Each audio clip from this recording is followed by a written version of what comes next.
क्या हाल है बच्चों? आज हम पढ़ेंगे रिफ्लेक्शन ऑफ लाइट।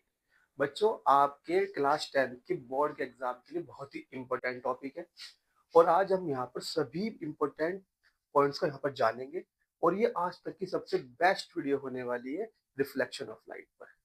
अच्छा बच्चों, हम बात कर रहे हैं लाइट की। तो असल में लाइट है क्या? बच्चों, लाइट एक इलेक्ट्रोमैग्नेटिक वेव है which does not require any material medium for their propagation। मतलब बच्चे, लाइट इलेक्ट्रोमैग्नेटिक वेव के वाइब्रेशन से डेवलप होती है। ठीक है। और इस ये जो एक वेव है, इसको चलने के लिए किसी मीडियम की भी रिक्वायरमेंट नहीं होती। आप इस तरह समझ सकते हो, लाइट सन से अर्थ तक का डिस्टेंस ट्रेवल करती है, बीच में कोई भी पार्टिकल, कोई भी मीडियम नहीं है, फिर भी लाइट बिना किसी मीडियम की रिक्वायरमेंट के सीधा अर्थ तक पहुंच जाती है। न्यूटन के टाइम पे बच्चों, ये हमको इसकी नॉलेज नहीं थी कि लाइट एक वेव है। न्यूटन के टाइम पे न्यूटन ने जो सबको बताया था, न्यूटन ने बोला था लाइट पार्टिकल से मिलकर बनी हुई है। जबकि बाद में जैसे डेवलपमेंट होती रही, टेक्नोलॉजी में थोड़ा सा इम्प्रूवमेंट होती रही और लाइट के अलग अलग फिनोमिनन हमको दिखते रहे, तो हमने ये डिस्कशन या फिर ये निष्कर्ष निकाला कि लाइट असल में पार्टिकल नहीं, एक वेव है। वो बहस होती रही कि लाइट पार्टिकल है या लाइट वेव है। तो इसीलिए लाइट को ड्वेल नेचर बोलते हैं। जो लाइट के पास ड्वेल नेचर होता है, लाइट पार्टिकल की तरह भी बिहेव करती है और लाइट वेव की तरह भी बिहेव करती है। पार्टिकल की तरह कैसे बिहेव करती है बच्चों? न्यूटन ने बताया था कि जो लाइट है वो छोटे छोटे टाइनी पार्टिकल से मिलकर बनी हुई है और उन छोटे छोटे पार्टिकल्स को बच्चों उन्होंने फोटोन नाम दिया। इस डायग्राम में देख सकते हो बच्चों, ये छोटे छोटे पार्टिकल्स निकले, टॉर्च है हमारी। ये टॉर्च जब जलेगी टॉर्च, तो चारों तरफ पार्टिकल्स ऐसे निकल रहे हैं। ये छोटे छोटे टाइनी पार्टिकल्स को फोटोन्स बोलते हैं और ये मास लेस पार्टिकल्स होते हैं। मासलेस कैसे बच्चों? मैं आपके सामने कितनी भी तेज धूप हो, आप आपने कहीं बचपन में वो चक्री तो चलाई होगी, जैसे कागज को ऐसे मोड़ कर चक्री बना लेते थे और जब फूंक मारते थे, हवा में रखते थे, तो वो चक्री घूमने लगती थी। बच्चों, आप देखोगे कितनी भी तेज धूप हो या कितनी भी तेज सन से लाइट आ रही हो या कितना भी सनी डे हो, आप सन की रेस के सामने उसको रख देना, जो आपकी वो चक्री है, वो कभी नहीं घूमेगी जब तक उस पर एयर की स्ट्राइक ना हो या फिर आप मैनुअली इसको ना घुमाओ। मतलब लाइट के पार्टिकल्स जो है वो इतनी हाई वेलोसिटी से आपकी तरफ आ रहे हैं सन से, लगभग 3 × 10⁸ मीटर पर सेकेंड वेलोसिटी होती है लाइट की। ठीक है। और बच्चों, दूसरी बात, इसको हम 3 लाख किलोमीटर पर सेकेंड की वेलोसिटी भी बोल सकते हैं। ठीक है। इतनी हाई स्पीड से लाइट के पार्टिकल्स आपकी तरफ आ रहे हैं और अगर देखो, आप खुद सोचो, अगर उनमें मास होता, आपको स्ट्राइक करते तो आपको पेन होता या फिर जो आपने चक्री बनाई है वो घूमने लगती, पर ऐसा तो कुछ भी नहीं हो रहा। इसका मतलब बच्चे, लाइट जो है, जो फोटोन जो पार्टिकल से मिलकर बनी हुई है, पार्टिकल मासलेस पार्टिकल्स है। इतनी बात समझ में आई? ओके। अब पार्टिकल ही क्यों बोला, ये कैसे उनको डेवलप, ये आइडिया कैसा आया न्यूटन को? अब आप खुद सोचो बच्चों, जब आप किसी बॉल को फेंक के मारते हो किसी दीवार पर, तो वो बाउंस बैक करके आपके पास वापस आ जाती है, मतलब रिफ्लेक्शन हो रहा है। तो यही फिनोमेनन लाइट भी शो करती है। जब लाइट किसी शाइनी सरफेस या किसी भी ऑब्जेक्ट के सरफेस से टकराती है, तो वो बाउंस बैक करके उसी मीडियम में वापस लौट आती है। और यही सेम फिनोमेनन बॉल भी करती है बच्चों। अब बॉल को फेंक के मारो, वो वापस आ जाएगी, तो वो बॉल एक पार्टिकल है। इसी तरीके से न्यूटन ने ये इंफॉर्मेशन दे दी कि लाइट तो बच्चों पार्टिकल है। दुनिया ने ये बात मान ली और जो लाइट उस टाइम पर फिनोमिनल लाइट के दिख रहे थे हमको, जैसे कि रिफ्लेक्शन और रिफ्रैक्शन, ये फिनोमिनल न्यूटन ने प्रूव कर दिए पार्टिकल नेचर को कंसीडर करते हुए। ठीक है। पर बाद में देखा गया कि लाइट कुछ और फिनोमिनन भी दिखाती है हमको, जैसे कि डिफ्रैक्शन, इंटरफेरेंस, पोलराइजेशन। ये जो सारे के सारे फिनोमिनन है बच्चों, ये लाइट के पार्टिकल नेचर हमको शो नहीं कर सकते। तब बाद में ये निष्कर्ष निकला बच्चों कि लाइट एक पार्टिकल है, एक वेव है, जो कि बात सही है। अब इस बात पे डिस्कशन होती रही। ठीक है। तो इसीलिए हमने लाइट को नाम दिया ड्वेल नेचर, के साथ दोनों नेचर है भाई, वेव नेचर भी है और पार्टिकल नेचर भी है। समझ में आई बात बच्चों? ये जो लाइट का वेव नेचर है बच्चों, ये तो आप 12th में पढ़ोगे। ठीक है। और जो आपके लाइट का ये रिफ्लेक्शन और रिफ्रैक्शन है, ये पार्टिकल नेचर से प्रूव हो जाते हैं, ये आपको क्लास 10th में पढ़ना है। और आज हम अपनी इस वीडियो में लाइट का रिफ्लेक्शन पूरी तरीके से कवर करेंगे। ठीक है। ये 2 पार्ट में वीडियो होगी। पहले पार्ट में रिफ्लेक्शन कवर होगा और दूसरे पार्ट में रिफ्रैक्शन कवर होगा। इसमें हम बोर्ड में आए हुए सभी इंपॉर्टेंट क्वेश्चन, सारे न्यूमेरिकल, हर एक टॉपिक बिल्कुल डीप जानकारी तक जाएंगे जितना पॉसिबल हो सकता है, जो आपको बिल्कुल फुल मार्क्स लाने के लिए रिक्वायर होगा। समझ में आई बच्चों? तो अब शुरू करते हैं रिफ्लेक्शन ऑफ लाइट। तो बच्चों, अब रिफ्लेक्शन क्या है? बच्चों, जब लाइट किसी शाइनी सरफेस से टकराती है या किसी भी ऑब्जेक्ट की सरफेस से टकराती है, तो लाइट बाउंस बैक करके उसी मीडियम में वापस लौट आती है। ठीक है बच्चों, लाइट के इसी फिनोमिनन को हम रिफ्लेक्शन ऑफ लाइट कहते हैं। समझ में आई बात बच्चों? ये होता कैसे है बच्चों, डायग्राम के थ्रू समझेंगे। बच्चों, ये कोई किसी ऑब्जेक्ट की सरफेस है जिसको मैं पॉलिश कर रहा हूँ, मतलब पॉलिश सरफेस है।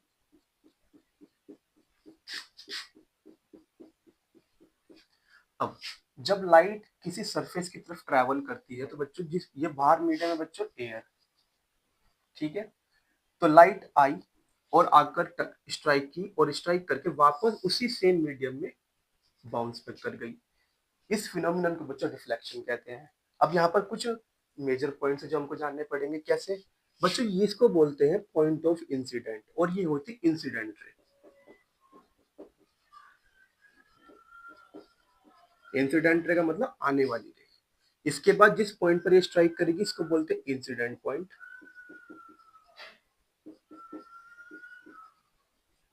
उसके बाद लाइट स्ट्राइक करके बाउंस बैक करके सेम मीडियम में वापस चली जाएगी, उसको बोलेंगे रिफ्लेक्टेड रे।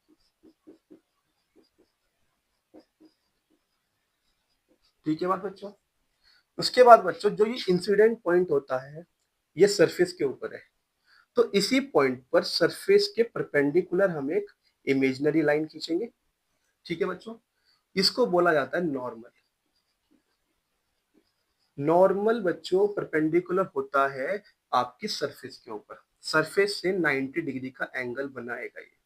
ठीक है बात? अब जो नॉर्मल है और जो इंसिडेंट रे हमारी, इन दोनों के बीच एक एंगल बना है, इस एंगल को बोलते हैं इंसिडेंट एंगल और आई से शो करते हैं।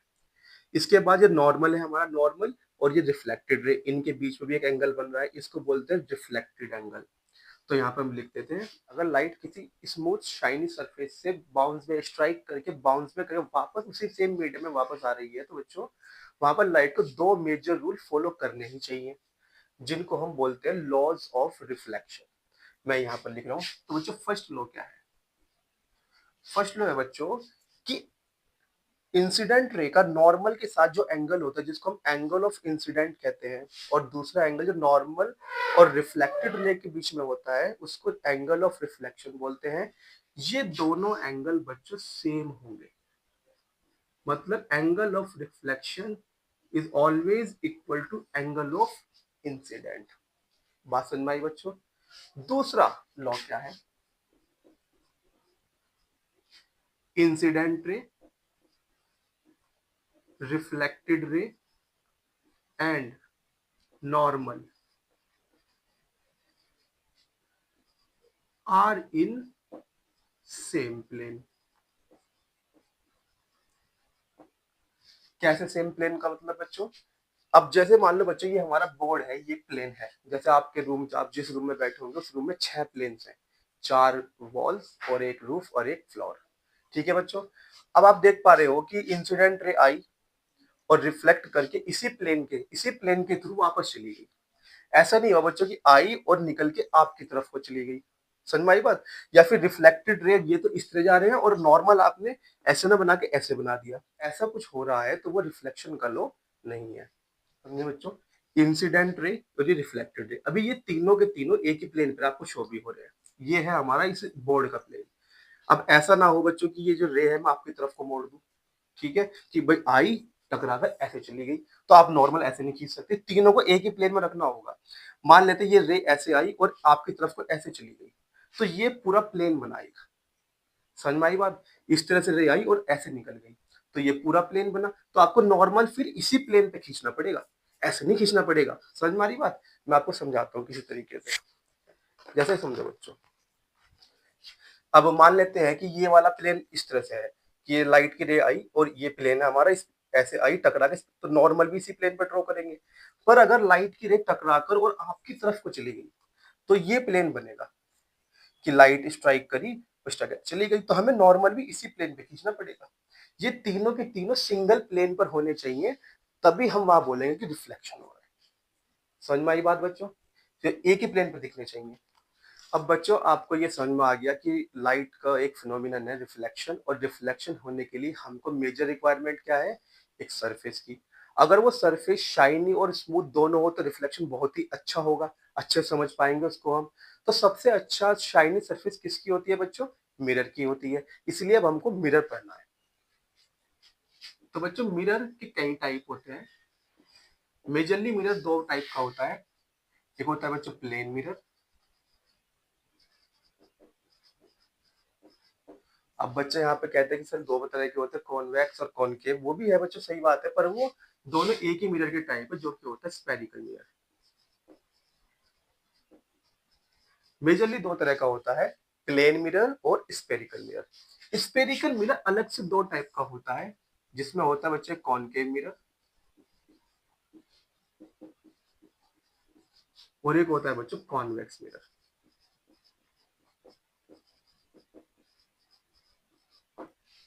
समझ में आई बात बच्चों? प्लेन मिरर कैसा होता है? ये। अच्छा आप बताओ, क्या ये मिरर है बच्चों? मतलब इस तरह से है मिरर कोई, ठीक है? तो मैं आपको ऐसा ना शो कराकर उसको इस तरह से शो करा रहा हूँ, तो आपको सिर्फ एक लाइन ही दिखाई देगी। समझ में आई बात? तो इसलिए एक लाइन का मतलब ये, मैं इसको ये वाला साइड व्यू दिखा रहा हूँ इसका, ठीक है? आप इसको ऐसे नहीं देख रहे, आप इसको इस तरह से देख रहे हैं, तो आपको सिर्फ और सिर्फ ये एक लाइन दिखाई देगी। क्लियर है? दूसरी बात बच्चों, मिरर और गिलास में क्या फर्क है? बच्चों गिलास ट्रांसपेरेंट होता है, गिलास के आर पार देखा जा सकता है, पर मिरर के आर पार आप नहीं देख सकते। क्यों? क्योंकि मिरर की एक साइड पॉलिश्ड होती है। मिरर की एक साइड पर हम पॉलिश करके रखते हैं।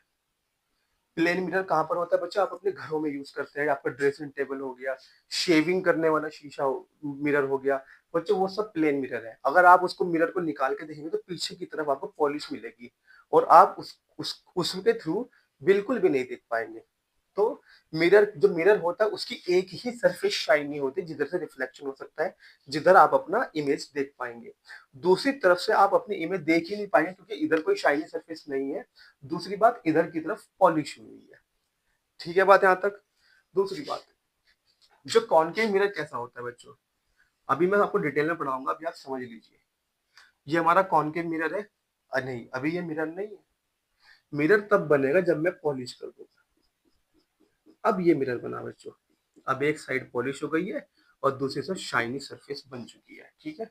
ऐसे ही कॉन्वेक्स मिरर कैसा होता है बच्चों? इस शेप का होता है, और इसके अंदर अंदर की तरफ पॉलिश होती है,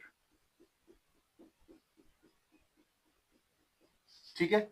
अब दोनों दोनों को देखो बच्चों, ये दोनों ही मिरर लगभग एक स्पीयर बना सकते हैं, ठीक है? मतलब एक स्पेरिकल होलो, एक स्पेरिकल होलो आपका मिरर होगा। उसमें से हमने ये पोर्शन रिमूव कर दिया और सिर्फ इतना रख लिया, और उसके पीछे की तरफ हमने पॉलिश रखी हुई है। और आप देख पा रहे हो जो शाइनी सरफेस है वो इंटरनल अंदर की तरफ बनी है, ठीक है? बस इसका याद रखना तरीका है कि जो शाइनी सरफेस केव के अंदर है, गुफा के अंदर है। समझ में आई बात यहाँ तक? इसी तरीके से बच्चों ये भी, ये पूरा ये एक स्पेयर बन सकता था, ठीक है? और हमने इतना पार्ट इसके अंदर से हटा दिया, और इसके अंदर की साइड हमने पॉलिश कर दी। अब इसके शाइनी सरफेस इस तरफ है,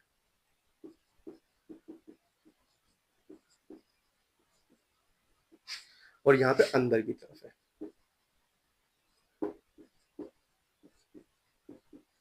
क्लियर होगी बात बच्चों? तो हम तीनों ही मिरर को बहुत डिटेल में पढ़ेंगे, ठीक है? पर शुरुआत करते हैं हम प्लेन मिरर से, ठीक है? तो अब मैं इसको मिटा रहा हूँ, अब एक बार स्क्रीनशॉट ले लीजिए। करते हैं बच्चों प्लेन मिरर की। तो मैं यहाँ डायग्राम से समझाता हूँ आपको।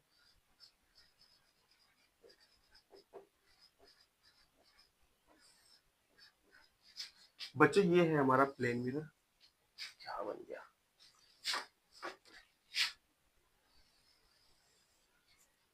एक साइड पॉलिश करेंगे तब जाके मिरर बनेगा ये, ठीक है? इस मिरर का बच्चों जो सेंटर होगा उसको बोलते हैं बच्चों पोल, और इसको पी से डिनोट करते हैं, ठीक है? ये पोल से निकल के आ रही है, इसको बोलते हैं बच्चों प्रिंसिपल एक्सिस।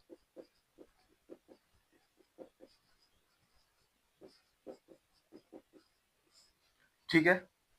अब बच्चों इमेज कैसे बनती है बच्चों प्लेन मिरर में?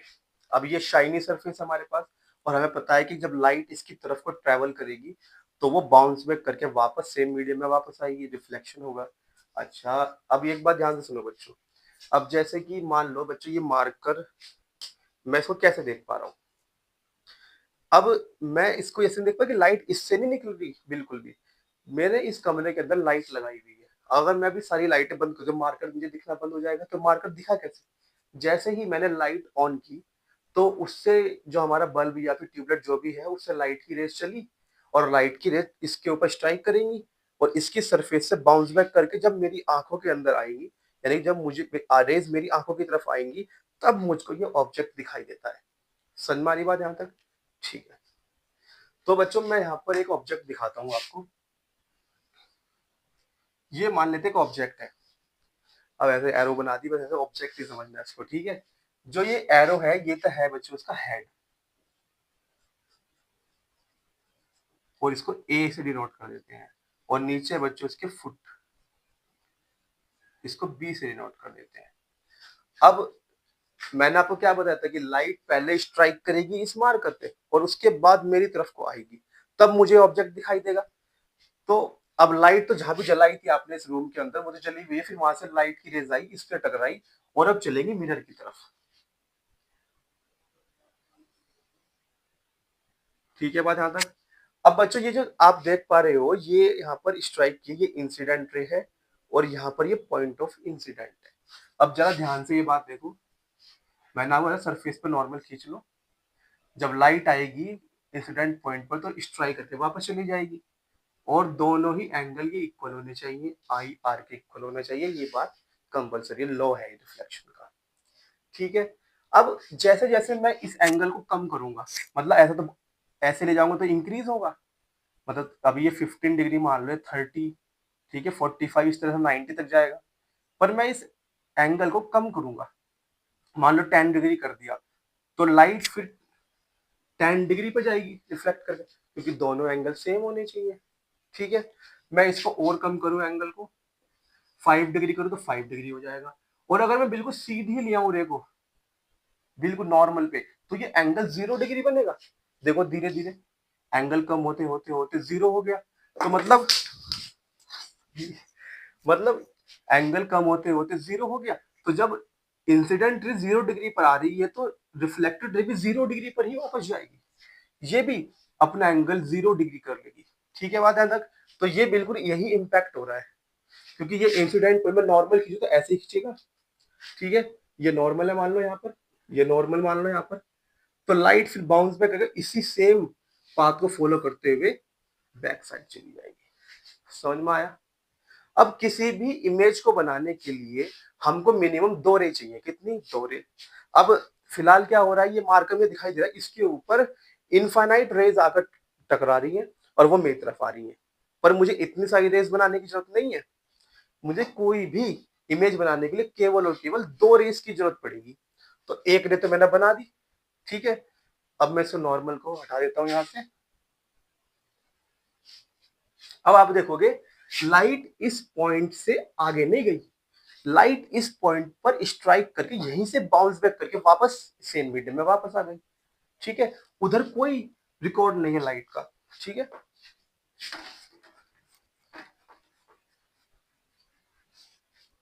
दूसरी बात, अब इससे दूसरी रे निकालते हैं बच्चों। ये लाइट मैंने सेकंड रे निकाली, ये इंसिडेंट रे है, इस पॉइंट के लिए ये इंसिडेंट एंगल है, और बच्चों मैं यहां से नॉर्मल खींच देता हूँ। ठीक है। ये है हमारा इंसिडेंट एंगल।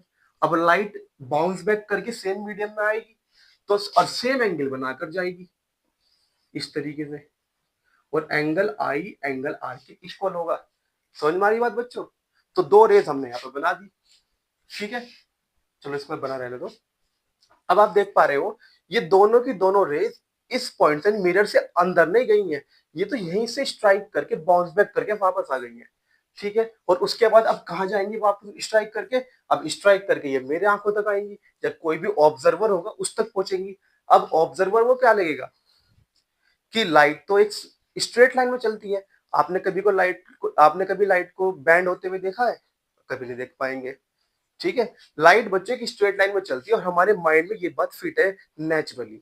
ठीक है, तो जब ये लाइट किसी ऑब्जर्वर की तरफ जाएंगे तो ऑब्जर्वर को क्या लगेगा कि भाई लाइट यहां से बैंड होके नहीं आई। ऑब्जर्वर को लगेगा कि लाइट कहीं पीछे से ही आ रही है। समझ में आ रही बात कि कहीं वहां है सोर्स लाइट का और लाइट यहां से आ रही है, बैंड होके नहीं आएंगे। ऑब्जर्वर को ये माइंड में फील होगा, नेचुरली हमारे माइंड में ये बात फिट है बिल्कुल कि लाइट बैंड नहीं हो सकती, लाइट सिर्फ स्ट्रेट लाइन में ट्रेवल करती है। तो जब मैं यहां से इसको देखूंगा तो ऐसा लगेगा कि कहीं ऑब्जर्वर पीछे ही है। क्लियर है बात? ऐसे इस रे के लिए भी यही बात होगी। तो ऑब्जर्वर को लगेगा दोनों लाइट कहीं यहां से आ रही है, इस सोर्स से। सोर्स यहां पर दिखाई देगा, जबकि सोर्स क्या था, ये था।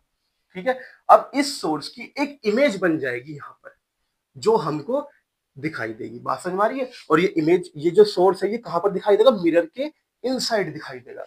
समझ में आ रही बात? अब ये दोनों रेस कहां से चली थी? हेड से। तो सबसे पहले इमेज किसकी बनेगी? हेड की। मतलब यहां पर बच्चों हेड दिखाई देगा हमको। अब हेड तो नीचे क्या दिखाई देगा? उसका फुट। ये हमारी इमेज बन जाएगी।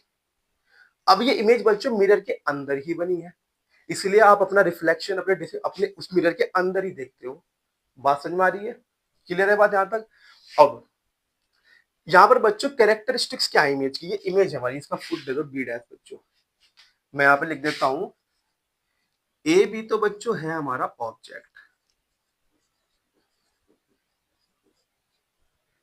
और ए डैश बी डैश है बच्चों हमारी इमेज।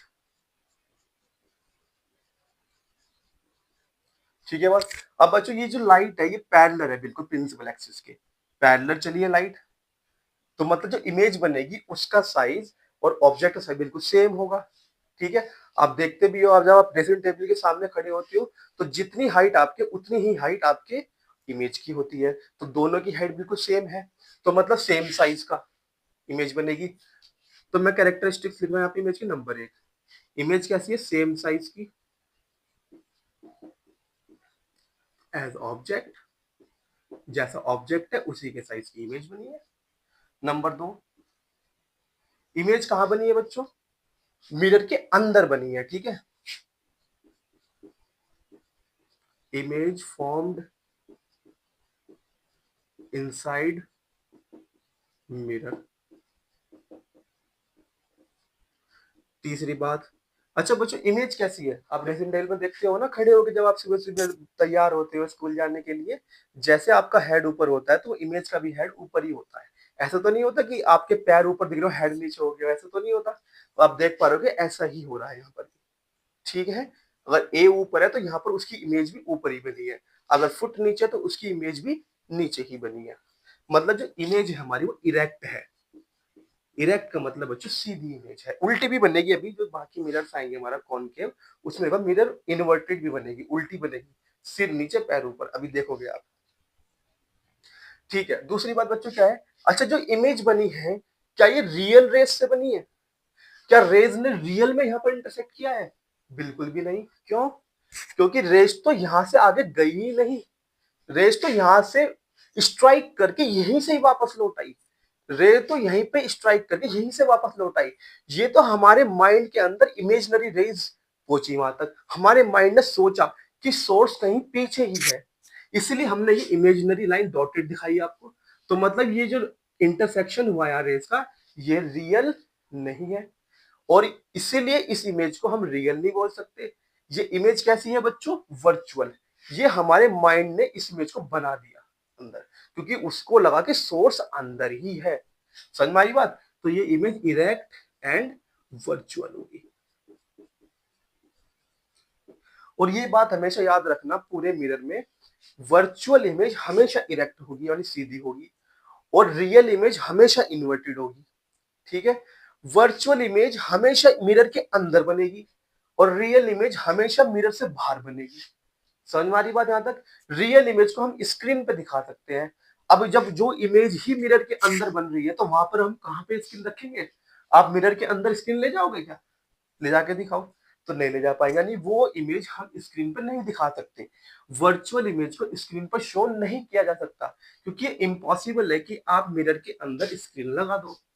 ठीक है, अगर ये इमेज कहीं बाहर इंटरसेक्शन होता, ये दोनों रेस कहीं बाहर एक दूसरे को इंटरसेक्ट कर दे, तो वहां पर इमेज बनती, फिर मैं यहीं पर ही अपना स्क्रीन लगाया था, तो जो भी इमेज बनती स्क्रीन पर बनती। तो ऐसी इमेज को रियल इमेज बोलते हैं, जिसको हम स्क्रीन पर दिखा सकते हैं, जो मिरर से बाहर बनती हो। बात समझ में आ रही है? वो अभी आप आगे देखोगे। ठीक है, मैं पूरी एक एक बात क्लियर करूंगा आपको, बिल्कुल एक भी पॉइंट नहीं छोड़ूंगा। ये देखो, इसको नोट करो बच्चों। तो प्लेन मिरर बच्चों अच्छे समझ में आया। अब बात करते हैं स्पेरिकल मिरर की। अब स्पेरिकल मिरर दो टाइप के होते हैं बच्चों, एक कॉनकेव और एक कॉन्वेक्स। तो पहले कॉनकेव मिरर को देखते हैं।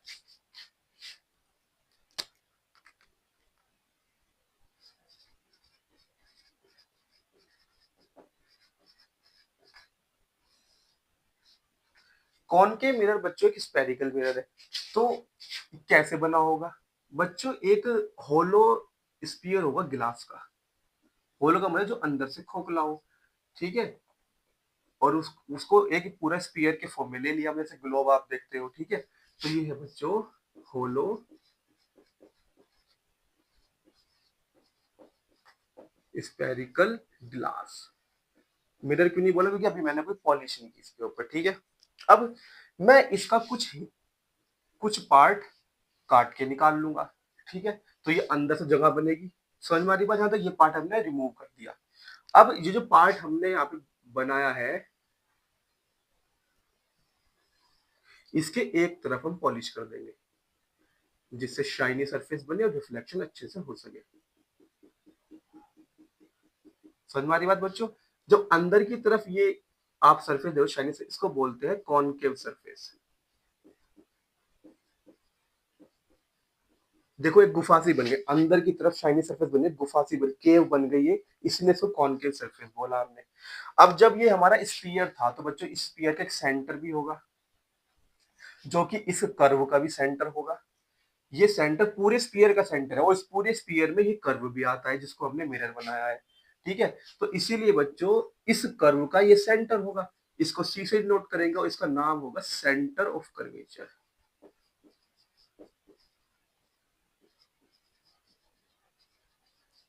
ठीक है बात यहाँ तक? सेंटर से ये सरकमफ्रेंस है बच्चों। सेंटर से सरकमफ्रेंस तक की जो डिस्टेंस होती है, उसको हम क्या बोलते हैं बच्चों? रेडियस। रेडियस को शो करते हैं आर से, इसको बोला जाएगा रेडियस ऑफ कर्वेचर।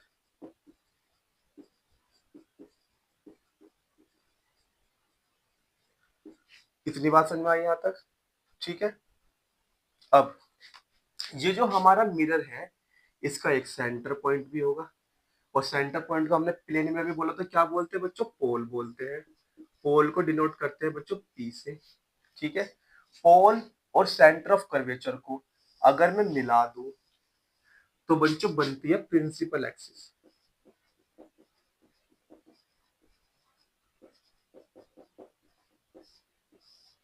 क्लियर हुई बच्चों इतनी बात? नोट करेंगे इसको।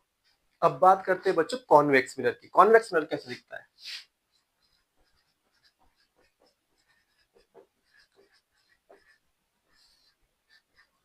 ये भी बच्चों एक होलो स्पीयर होगा बच्चों गिलास का। यही है वो होलो स्पीयर ऑफ ग्लास। अब इधर से निकालते हैं पार्ट।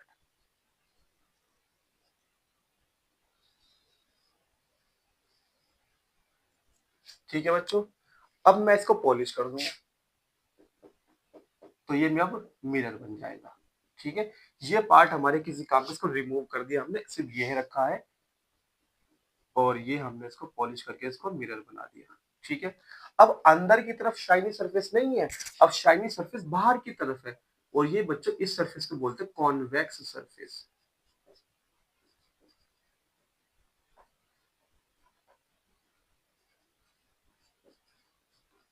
ठीक है बात यहाँ तक? इस स्फीयर का ही बच्चों एक सेंटर होगा, इसको हम बोलेंगे वही सेंटर ऑफ कर्वेचर। यहाँ लिख देता हूँ।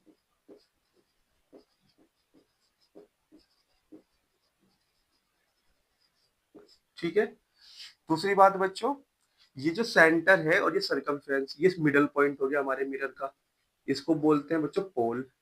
दोनों को मिला दें तो बनती है बच्चों प्रिंसिपल एक्सिस। ठीक है, सेंटर और सरकमफ्रेंस तक की जो डिस्टेंस होती है ये होती है रेडियस ऑफ कर्वेचर।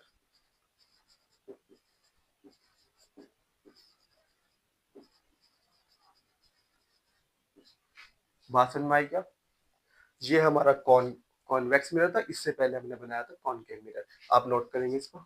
अब बच्चों बहुत ही इंपॉर्टेंट बात, आपने ज्योमेट्री में इसको सीखा होगा, मैथमेटिक्स में, कि बच्चों को कोई भी आपके पास सर्किल है, अगर सर्किल से आप सरकमफ्रेंस तक की डिस्टेंस लेते हो वो रेडियस है, पक्की बात।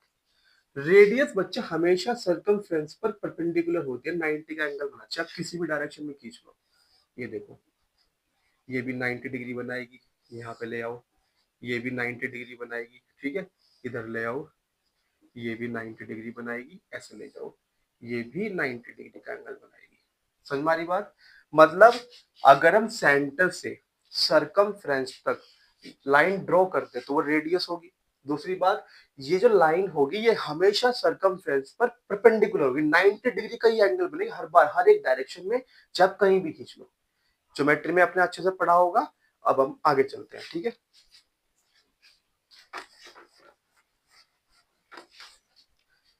मैं दोनों मिरर्स को साइड बाय साइड बना रहा हूं और फिर आपको यही वाला लॉजिक वहां ला के दिखाता हूँ।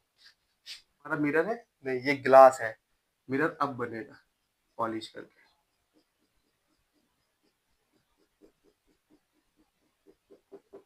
ठीक है बच्चों, ये इसका पोल हो गया। अब मैं सिर्फ सिंबल्स लिख रहा हूँ, ठीक है। और ये हमारा होगा प्रिंसिपल एक्सिस और इसी के ऊपर होगा सेंटर ऑफ कर्वेचर। बात समझ में आ गई यहां तक? अब बच्चों अगर मैं इस पॉइंट पर, ये सब सर्कमफ्रेंस सर्किल की, ठीक है, अगर मैं ऐसे इसको मिला दूं तो ये रेडियस बनेगी जो कि परपेंडिकुलर होगी। समझ में आई बात यहां तक? मतलब ये एक सरफेस है, ठीक है, और सरफेस के ऊपर ये बच्चों परपेंडिकुलर है, मतलब ये नॉर्मल होगा बच्चों। समझ में आई बात? मैंने आपको वहां पे दिखाया था इस तरीके से कि सरफेस के ऊपर अगर मैं कोई इमेजिनरी लाइन की जो कि 90 का एंगल बनाती हो उसको ही नॉर्मल कहते हैं। ठीक है बात यहां तक? तो बच्चों बदलो ये भी, तो मतलब बच्चों ये भी नॉर्मल होगा। ठीक है, अगली बात, तो मैं कहीं भी बना सकता हूं, ये भी बच्चों नॉर्मल होगा। ठीक है, मैं ये ले जाऊं, मतलब बच्चों ये भी नॉर्मल होगा। ऐसे आप इधर भी बना सकते हो, ये भी नॉर्मल होगा, ये भी नॉर्मल होगा। अब बहुत ही इंपॉर्टेंट बात आपको बताने जा रहा हूं मैं बच्चों। अब ये देखो, अगर लाइट की रे बच्चों इस तरह से आती है, पैरेलल, प्रिंसिपल एक्सिस के पैरेलल आ रही है लाइट की रे, तो ये इंसिडेंट रे हुआ। ठीक है, ये हुआ पॉइंट ऑफ इंसिडेंट। बात समझ में आई है? ये हुआ इंसिडेंट रे, ये हुआ पॉइंट ऑफ इंसिडेंट, तो ये हो गया बच्चा हमारा रिफ्लेक्ट एंगल ऑफ इंसिडेंट। अब जो हमारी लाइट की रे है वो शाइनी सरफेस से बाउंस बैक करके वापस सेम मीडियम में आती है, और सेम मीडियम में आने के लिए बच्चों नॉर्मल के साथ वही एंगल बनाती है जो इंसिडेंट रे ने बनाया था, तो ये सेम एंगल बनाते हुए निकल के जाएगी। 4 नंबर बन गया।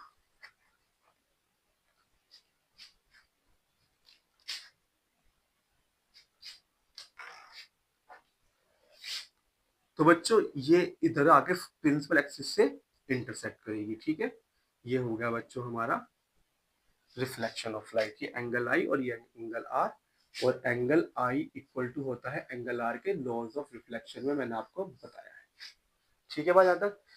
एक और बात बच्चों, ये जो लाइट है जो पैरेलल आएगी, लाइट प्रिंसिपल एक्सिस के पैरेलल, ये कंडीशन है। ठीक है, प्रिंसिपल एक्सिस के पैरेलल आने वाली लाइट रिफ्लेक्शन के बाद जिस पॉइंट से प्रिंसिपल एक्सिस को इंटरसेक्ट करेगी उस पॉइंट को फोकस पॉइंट कहते हैं। ठीक है, अब दूसरी बात देखो जरा, ये भी एक इंसिडेंट रे है, ये पॉइंट ऑफ इंसिडेंट है, तो सेम एंगल बनाते हुए ये भी निकलेगी, ये भी इसी पॉइंट पे आएगी। ठीक है, मैं यहां से बनाऊं, ठीक है, ये भी इंसिडेंट है, सेम एंगल बनाते हुए ये भी यही मिलेगी जाकर। समझ में आ रही बात? ये भी, रिफ्लेक्शन ऑफ लाइट है, समझ में आ रही बात यहाँ तक। दूसरी बात ये वाली ले लो चाहे, पॉइंट ऑफ इंसिडेंट है, ये भी इसी पॉइंट पे आके मिलेगा, या फिर मैं यहां से ले जाऊं लाइट, बिल्कुल सीधे ले जाऊं लाइट को, ये भी इंसिडेंट रे है, ये भी बच्चों ये 0 डिग्री का एंगल है, ये भी वापस इसी पॉइंट पे आके निकल के जाएगी। यानी कि आप पैरेलल रेज कहीं से भी छोड़ो प्रिंसिपल एक्सिस के, वो हमेशा एक ही पॉइंट पर आकर मैच होंगी बच्चों, और इसी पॉइंट को बच्चों फोकस पॉइंट कहते हैं। सभी की सभी रेज इकट्ठा हो रही है इसी एक पॉइंट पर, समझ में आ रही बात यहाँ तक, फोकस पॉइंट होगा। अब ये सभी रेस को इकट्ठा कर रहा है एक ही पॉइंट पर बच्चों, इसीलिए इस मिरर का एक और नाम होता है कन्वर्जिंग मिरर।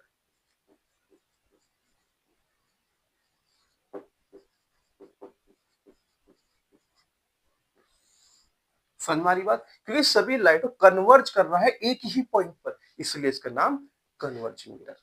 बात समझ में आ गई क्या।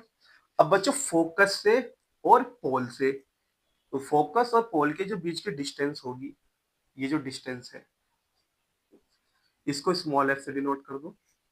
स्मॉल एफ क्या है बच्चों, इसको बोलते हैं फोकल लेंथ।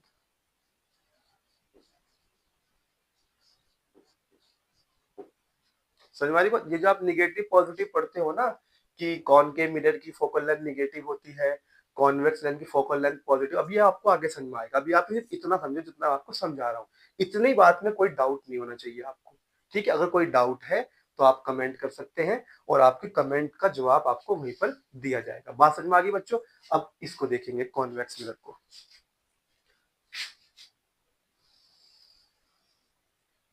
अब ये मिरर नहीं बना, अब बनेगा पॉलिश करने के बाद।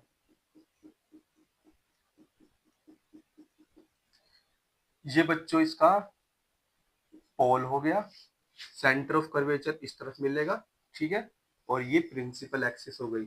बात समझ में आ गई।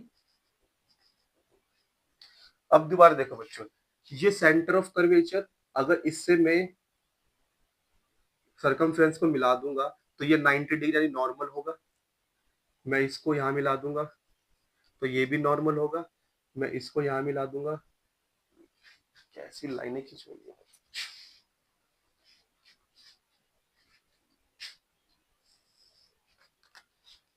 ये भी बच्चों नॉर्मल होगा, ठीक है, ये भी नॉर्मल होगा, ये सब नॉर्मल होंगे। इतनी बात समझ में आ गई बच्चों। अब दूसरी बात, जब लाइट की रे प्रिंसिपल एक्सिस के पैरेलल आएगी, ठीक है, तो ये इंसिडेंट एंगल होगा बच्चों नॉर्मल के साथ। ये सरफेस है हमारी, इस पे नॉर्मल है, इंसिडेंट एंगल तो सेम एंगल बना के निकल जाएगी, ठीक है। ये इंसिडेंट रे, ये रिफ्लेक्टेड रे। अगर मैं इसको, अब हमारी आंखें यहाँ पे ऑब्जर्वर इधर होगा, जब वो देखेगा इस रे को तो उसे लगेगा कि नहीं ये रे कहीं पीछे से ही आ रही है। अगर मैं इस रे को पीछे की तरह इमेजिनरी तौर पर बढ़ाऊं तो ये प्रिंसिपल एक्सिस को इमेजिनरी इंटरसेक्ट करेगी। समझ में आ रही बात, इसी पॉइंट को बच्चों फोकस कहते हैं, ठीक है। कॉन्वेक्स मिरर में इमेजिनरी फोकस होता है, जबकि कॉनकेव मिरर में रियल फोकस होता है। बात समझ में आ गई, ठीक है। असलियत में रे वहां गई ही नहीं, रे तो यहीं से रिफ्लेक्ट होकर चली गई, ठीक है। अगर मैं रे को यहाँ ले जाऊं तो ये भी सेम एंगल बना के वापस निकल जाएगी, तो ये भी ऐसा दिखाई दे फोकस से आ रही है। इधर भी देखो बच्चों, ये भी निकल जाएगी, ऐसा लगेगा जैसे फोकस से आ रही है। ये रे भी इसी तरीके से निकल जाएगी, और ऐसा लगेगा जैसे फोकस से आ रही है। बात समझ में आ रही है क्या। तो बच्चों ये होता है हमारा कॉनकेव मिरर का फोकस, और ये होता है हमारा कॉन्वेक्स मिरर का फोकस। समझ में आ रही बात यहाँ तक। पॉजिटिव नेगेटिव क्यों होते हैं बच्चों, ये अभी आगे पता चलेगा आपको, ठीक है। अभी आप इसको नोट करेंगे, ठीक है। अब आप यहाँ पे देख रहे हो एक बात और,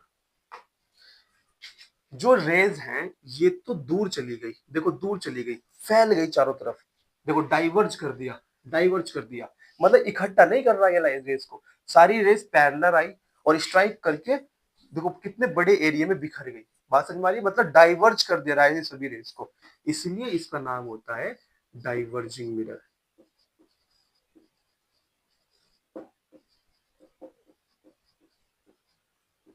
समझ में आ रही बात बच्चों। और यहां से ये भी पोल से फोकस तक की जो डिस्टेंस होगी इसको भी हम स्मॉल एफ डिनोट, ये फोकल लेंथ होती है बच्चों, ये इसकी फोकल लेंथ और ये इसकी फोकल लेंथ। बात समझ में आ रही क्या? ठीक है, इसको नोट करेंगे। तो बच्चों आई होप कि आपको मिरर्स अच्छे से क्लियर हुए होंगे, क्या फोकस होती है, कैसे रेस ट्रेवल करती है, रिफ्लेक्शन को कैसे अप्लाई करके हम रेस से फोकस तक पहुंचे। ठीक है, अब यहाँ से हम देखने वाले हैं बच्चों इमेज फॉर्मेशन। आपको अभी मैंने प्लेन मिरर का इमेज फॉर्मेशन दिखाया था, वो समझ में आया अच्छे से। अब आपको मैं कॉनकेव मिरर के या कॉन्वेक्स मिरर के दोनों के इमेज फॉर्मेशन दिखाऊंगा, बट उन्हें समझने से पहले आपको कुछ रूल्स पता होने चाहिए, ठीक है, जिनको हम बोलते हैं रे रूल। तो हेडिंग लगा लेंगे रे रूल।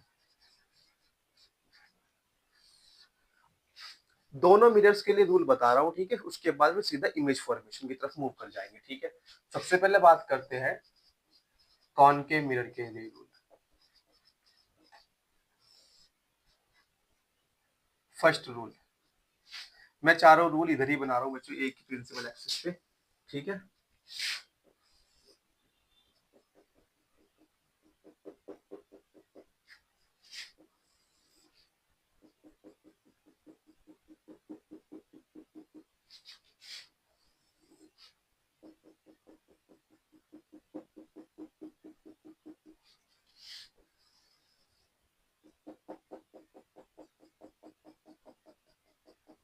आप अच्छे से ड्रॉ करना, मैं तो ऐसे ही बना रहा हूँ। ठीक है, ये बच्चों पोल हो गया, ये पोल हो गया, ये भी पोल है, ये भी पोल है।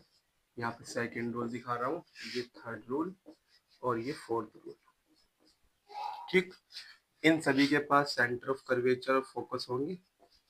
इसका ये सेंटर ऑफ कर्वेचर, ये फोकस, इसका ये सेंटर ऑफ कर्वेचर और फोकस। मतलब आप अलग अलग भी बना सकते हो, मैं तो इसलिए एक पे दिखा रहा हूँ बस, सेंटर ऑफ कर्वेचर और ये फोकस।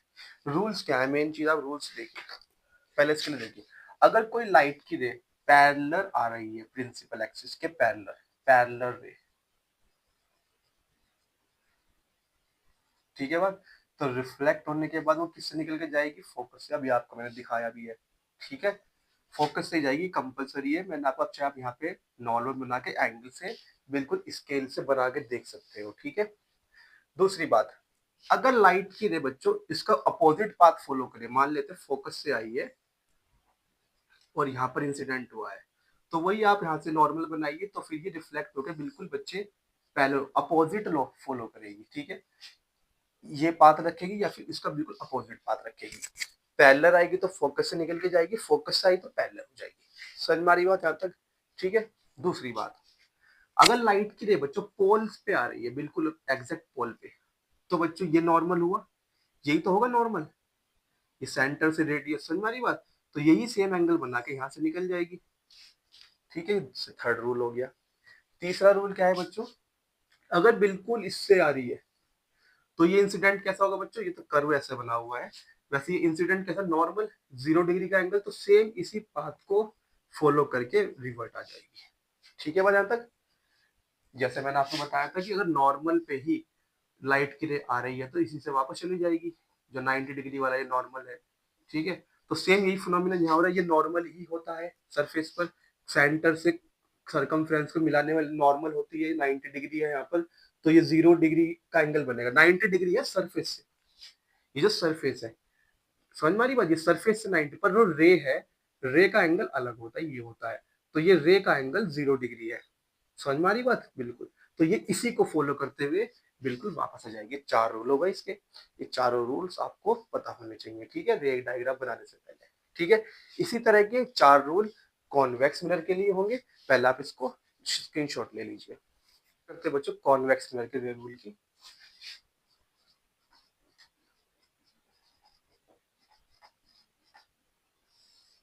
तो वही मैं एक ही पे दिखा रहा हूँ, आप अलग अलग बना लेना। ठीक है,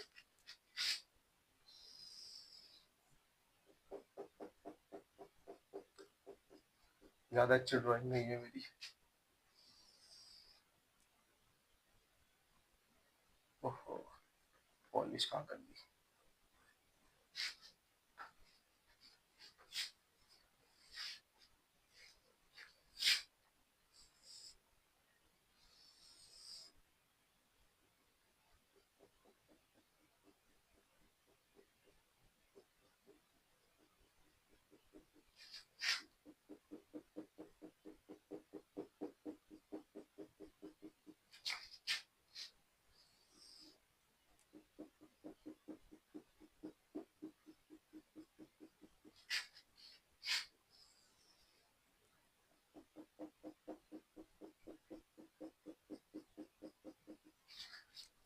ये बच्चों पोल होगा, ये ड्राइंग ऐसी है बिल्कुल सेंटर में पड़ता है, ठीक है। ये पोल, ये पोल, ये पोल, ये यहाँ पर इसका फोकस होगा और ये सेंटर ऑफ कर्वेचर, ठीक है। ये दूसरा फर्स्ट लो हो गया, यहाँ पे दिखाऊंगा, इधर सेकंड लो के दूसरा मिरर है ये, ठीक है। यहाँ पर इसका फोकस और ये सेंटर ऑफ कर्वेचर। ये थर्ड रूल हो जाएगा हमारा, यहाँ पर इसका ये फोकस और इधर ये सेंटर ऑफ कर्वेचर। यहाँ पर हमारा ये फोर्थ रूल हो जाएगा, इधर ये फोकस और यहाँ पर ये सेंटर ऑफ कर्वेचर, ठीक है। अब रे रूल देखो जरा, अगर लाइट की रे बच्चों पैरेलल है, आपको पता है रिफ्लेक्ट होगा, ये यहाँ पर नॉर्मल बनेगा इस तरीके से और रिफ्लेक्ट होगा इस तरह से जाएगी ये, ठीक है। पर जाते हैं बच्चों ऐसा दिखाई देगा कि ये कहीं फोकस से ही आ रही है, सोर्स को, जो हमारा ऑब्जर्वर है उसको सोर्स फोकस पे दिखाई देगा कि हाँ वो मुड़ता हुआ देख नहीं सकता देखो, तो वो यही सोचेगा कि हमारा जो सोर्स है वो कहीं फोकस पे रखा हुआ है, और इमेजिनरी तौर पर आपको मिलाएंगे ना इसको तो फोकस हो जाएगी। बात समझ में आ रही है। इसका बिल्कुल अपोजिट पाथ भी फॉलो होगा, अगर राइट की रे लगभग फोकस की तरफ को आ रही थी, मतलब ऐसा लग रहा है फोकस की तरफ को आ रही है, तो रिफ्लेक्ट होकर बिल्कुल पैरेलल हो जाएगी। ये बिल्कुल इसका अपोजिट है, ठीक है। ये बिल्कुल पोल वाला, अगर लाइट की रे बिल्कुल ऐसे आ रही है, आप देख सकते हैं नॉर्मल है तो सेम एंगल बना के वापस चली जाएगी यहाँ से, ये आपका तीसरा रूल हो गया, ठीक है। और अगर लाइट की रे बच्चों जैसे कि हमारा ये नॉर्मल है, यहाँ देखो जरा, ये नॉर्मल है हमारा, ठीक है। अब लाइट की रे बिल्कुल इसी पे आ रही है नॉर्मल पे, 0 डिग्री का एंगल बना के, तो यही सेम पाथ फॉलो करते हुए वो निकल जाएगी। बात समझ में आ रही है यहाँ तक। ये 0 डिग्री का एंगल पे स्ट्राइक करा और 0 डिग्री से ही निकल गई वापस, ठीक है। ये 4 रूल हमारे कॉन्वेक्स के लिए होगी, इसको भी नोट कर लें। तो बच्चों अब हम इमेज फॉर्मेशन बनाना शुरू करेंगे। सबसे पहले बनाएंगे हम कॉनकेव मिरर के इमेज फॉर्मेशन। मैंने चारों रूल्स यहाँ पे लिख दिए हैं, जो हमें जरूरत पड़ेगी उस रूल को यहाँ पे अप्लाई करके यूज कर लेंगे, ठीक है। बहुत ही इजी कॉन्सेप्ट है, एक एक चीज को बिल्कुल गौर से देखना, अगर आपको नया समझ में आए तो आप वीडियो को दोबारा देख लेना, ठीक है बच्चों। अगर फिर भी कोई कंफ्यूजन रहती है तो आप मुझको, जो मेरे ऑफलाइन बच्चे हैं वो मुझसे डायरेक्ट मिल सकते हैं, और जो यूट्यूब के नए बच्चे होंगे वे मुझको कमेंट सेक्शन में बता सकते हैं, तो मैं उसके लिए भी डेडिकेटेड वीडियो बना दूंगा। बात समझ में आ रही क्या। अब आप देखेंगे इमेज फॉर्मेशन। तो पहला फॉर्मेशन क्या है बच्चों, हम इस फॉर्मेशन में टोटल 6 इमेजेस बनाएंगे, ठीक है। और सभी बहुत इजी है, आप देखते चले जाएंगे कैसे बनती चली जाएगी। हम पहले ऑब्जेक्ट को रखेंगे इन्फिनिटी पर, बहुत दूर, इतनी दूर कि उसकी डिस्टेंस को मेजर ना किया जा सके। जिस डिस्टेंस को मेजर नहीं कर सकते उसको इन्फिनिटी बोलते हैं हम, ठीक है बात यहाँ तक। और इन्फिनिटी से हम धीरे धीरे ऑब्जेक्ट को आगे लाएंगे और अलग अलग पोजीशन पर रखकर इमेज को बनाना शुरू करेंगे, और इमेज की जितने भी कैरेक्टरिस्टिक्स होंगे वो सब यहाँ पे लिखते चलेंगे। आप बिल्कुल ध्यान से देखना इस चीज को। तो सबसे पहला है when ऑब्जेक्ट एट इंफिनिटी, यानी कि ऑब्जेक्ट बहुत दूर रखा है हमारे से, ठीक है। तो यहाँ पे फॉर्मेशन देख लेते हैं इसका। ये हमारा कॉनकेव मिरर,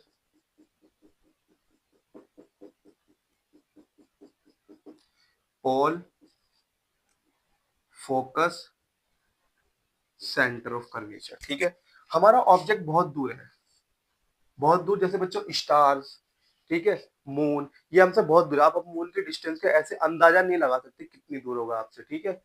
तो इसको इन्फिनिटी पे कंसीडर किया जाता है, ऐसे स्टार्स वगैरह को सबको इन्फिनिटी पे कंसीडर किया जाता है। तो हम वही सिचुएशन यहाँ पे लेके चले कि हमारा ऑब्जेक्ट बहुत दूर रखा है, लगभग इन्फिनिटी पे रखा, बहुत लंबी डिस्टेंस है। तो अब इन्फिनिटी से जो लाइट की रेज आती है बच्चों, वो कैसे आते हैं, बिल्कुल पैरेलल आएंगी, ठीक है। जब रेज आए तो बिल्कुल पैरेलल ही आती है इन्फिनिटी से, ठीक है। तो आपको यहाँ पे कम से कम कितनी रेज चाहिए, आपको कम से कम 2 रेज चाहिए इमेज बनाने के लिए, ठीक। तो 2 रेज ले आओ, पहली रे, दूसरी रे, ठीक है। अब आप देखोगे रिफ्लेक्ट होने के बाद, फोकस से रिफ्लेक्ट होने के बाद, रिफ्लेक्ट होने के, सॉरी रिफ्लेक्ट नहीं, रिफ्लेक्ट, रिफ्लेक्शन तो भी इसके नेक्स्ट वीडियो में पढ़ेंगे, ठीक है। अब हमने कौन सा रूल लगाया बच्चों, ये रूल लगाया यहाँ पर, जब लाइट की रे पैरेलल आती है तो रिफ्लेक्ट होने के बाद फोकस से निकलती है।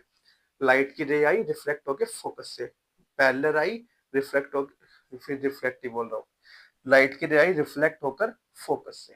बात समझ में आ गई है। तो मतलब बच्चों इमेज कहाँ पर बनेगी, जहां पर इंटरसेक्शन हो रहा है, इंटरसेक्शन कहाँ पे हो रहा है? फोकस पर। इमेज कहाँ पे बनेगी? फोकस पर। क्या ये इमेज मिरर के अंदर बनी है? नहीं। ठीक है, मिरर के बाहर बनी है? यस। तो क्या ये इमेज रियल है? हाँ बिल्कुल, क्योंकि रियल में इंटरसेक्शन हो रहा है, ये रियल रे है, यहाँ से आगे नहीं गई रे, यहीं से रिफ्लेक्ट होकर इसी से निकली। ये भी रे यहाँ से आगे नहीं गई, यहाँ से रिफ्लेक्ट होकर इधर से निकली। इन दोनों रेज ने, रियल रेज है, इन्होंने यहाँ पर रियल में इंटरसेक्ट किया, तो इमेज कैसी होगी? रियल इमेज होगी। क्या हम इस इमेज को स्क्रीन पर बना सकते हैं? हाँ बिल्कुल बना सकते हैं।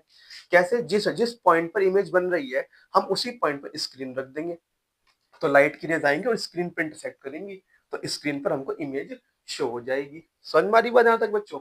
ठीक है, तो रियल इमेज को क्योंकि बाहर बन रही है तो बहुत इजी है स्क्रीन को रखना, अंदर बनती तो नहीं रख पाते, मिरर के अंदर कैसे लेके जाए स्क्रीन को। ठीक है, तो अभी ये इमेज हमारी रियल इमेज है, तो इसकी कैरेक्टरिस्टिक्स हम यहाँ पर लिख देते हैं इधर। नंबर 1 पार्ट, इमेज कहाँ पर फॉर्म हो रही है? फोकस पर। Image formed at focus.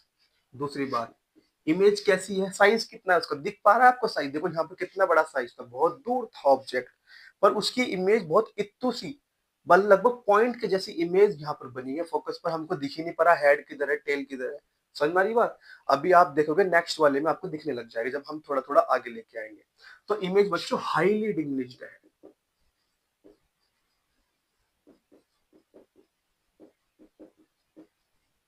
डिग्निस्ड का मतलब बहुत छोटी, छोटी इमेज, और हाईली का मतलब बहुत ही छोटी, लगभग पॉइंट के जैसी, पॉइंट लाइक इमेज है। ठीक है, नंबर 3 बात, क्या इमेज रियल है? हाँ बिल्कुल रियल है, रियल में इंटरसेक्ट हो रहा है, तो रियल इमेज है। और रियल इमेज बच्चों इनवर्टेड होती है, अभी आप आगे भी देखोगे, यहाँ तो पता ही नहीं चल रहा कि भाई सीधे या उल्टे, दिख ही नहीं पा रही, इतनी छोटी इमेज है, पर आप फिर कैसे लिख रहे हो यहाँ पे इन्वर्टेड? तो नेक्स्ट वाले में आप कंक्लूजन को देख लोगे, बिल्कुल सही लिखा है मैंने। ठीक है, नेक्स्ट में भी रियल इमेजेस आएंगी, वो सारी की सारी ही इन्वर्टेड बनेगी। ठीक है, जितनी भी रियल इमेजेस आएंगी सब इन्वर्टेड बनेगी। समझ में आ रही बात यहाँ तक? ठीक है, आप इसको नोट कर लीजिए। अब बच्चों दूसरा है, जब ऑब्जेक्ट थोड़ा सा पास ले आएंगे, हम इन्फिनिटी से थोड़ा पास ले आएंगे, हमको इमेज उसकी जो डिस्टेंस है ऑब्जेक्ट की, वो हमको दिखने लगी, हाँ भाई इतनी दूर है, पर सी से पीछे ही रखेंगे, अभी धीरे धीरे आगे लेके आएंगे। अब आप इन्फिनिटी और सी के बीच में कहीं भी रख सकते हैं इमेज, हम इतनी करीब ले आए हैं, कहीं रखो कोई दिक्कत नहीं, सब जगह एक ही जैसी इमेज बनेगी, आप बना के देख लेना चाहिए। ठीक है, ये हमारा फोकस हो गया। अब इमेज को मैं यहाँ पे रख रहा हूँ बच्चों, तो when object at beyond C, beyond C है पर इन्फिनिटी पर नहीं है, बस अब की बार हमको ऑब्जेक्ट दिख रहा है, हम उसके डिस्टेंस का अंदाजा लगा पा रहे हैं अब की बार। ठीक है, समझ में आ रही बात? अब इमेज कैसे बनेगी इसकी, तो रूल लगाओ बच्चों। पहले पहला तो यही रूल लगा लो बच्चों, इमेज सबसे पहले रे चलेगी पैरेलल, और पैरेलल रे फोकस से निकल के जाती है। ठीक है, दूसरा आप कौन सा लगा सकते हो? देखो दूसरा आप ये भी लगा सकते हो, फोकस से निकाल के पैरेलल कर सकते हो, पी वाला भी लगा सकते हो, सी वाला भी लगा सकते हो, क्योंकि सी अभी आपके आगे ही है। समझ में आ रही बात यहाँ तक? मैं कोई भी रूल लगाऊं सब में सेम मिलेगा बिल्कुल, तो मैं फोकस वाला लगा रहा हूँ, जो नॉर्मली बुक्स में लगाते हैं सभी में। तो पैरेलल आई तो फोकस से निकल के गई, वो रूल 1। ठीक है, फोकस से गई तो पैरेलल हो गई, रूल 2। दोनों रूल लगा दिए, पहले वाले दोनों रूल। ठीक है, इन्हीं दोनों रूल से लगभग सब हो जाएंगे। अगर आखिरी में जाके जरूरत पड़ेगी तो हमको इस रूल की जरूरत पड़ेगी, और ये वाला रूल आप तभी लगा सकते हो जब तक आपका ऑब्जेक्ट सी से पीछे रखा हो। ये रूल उसके बाद अप्लाई नहीं हो सकता। कैसे? अगर आप ऑब्जेक्ट को सी पे या सी से आगे ले गए, तो फिर आप सी से कहाँ पीछे ले गए इमेज को? अगर आप ऑब्जेक्ट को सी पर या सी से आगे लेके चले गए, तो फिर ये रूल काम का नहीं रहेगा। कैसे? कि आपको रे को तो मिरर की तरफ लेके जाना है, पर सी तो पीछे छूट गया आपसे, तो फिर आप पीछे ले जाओगे रे को, वहां तो कोई फायदा ही नहीं होगा।